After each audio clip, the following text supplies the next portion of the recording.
এই চরিত্র হেফাজত করার সবচেয়ে সেরা পদ্ধতি কি? বিবাহ শাদী না? চরিত্র হেফাজত করার সবচেয়ে সেরা পদ্ধতি কি? কারণ মানুষের যৌন চাহিদা আছে, ভালোবাসার প্রয়োজন আছে, আর স্ত্রীর দরকার আছে। মানুষের মধ্যে সবচেয়ে বেশি আকর্ষণ দেওয়া হয়েছে কার প্রতি? নারীর প্রতি। অতএব একজন পুত পবিত্র নেককার মেয়ে আমি চাই, তাই কিনা? আমরা সবাই চাই।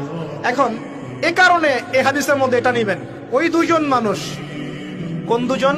দুজন ছেলে ছেলেও হতে পারে, দুই মেয়েও হতে পারে, আবার ছেলে মেয়েও হতে পারে, যারা একে অপরকে ভালোবাসে। কার জন্যে?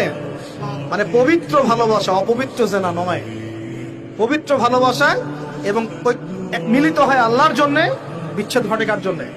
আল্লাহর জন্য। আপনি স্ত্রীকে বাসায় গিয়ে তার সাথে মহব্বত করছেন, আল্লাহর জন্য মিলিত হচ্ছেন, তাই না? আবার যখন আপনি দিনের জন্য বা দিনের কোনো কাজে বা ভালো কোনো কাজে রিজিকের সন্ধানে বের হয়ে যাচ্ছেন, আল্লাহর জন্য ছেড়ে চলে আসছেন, তাই না?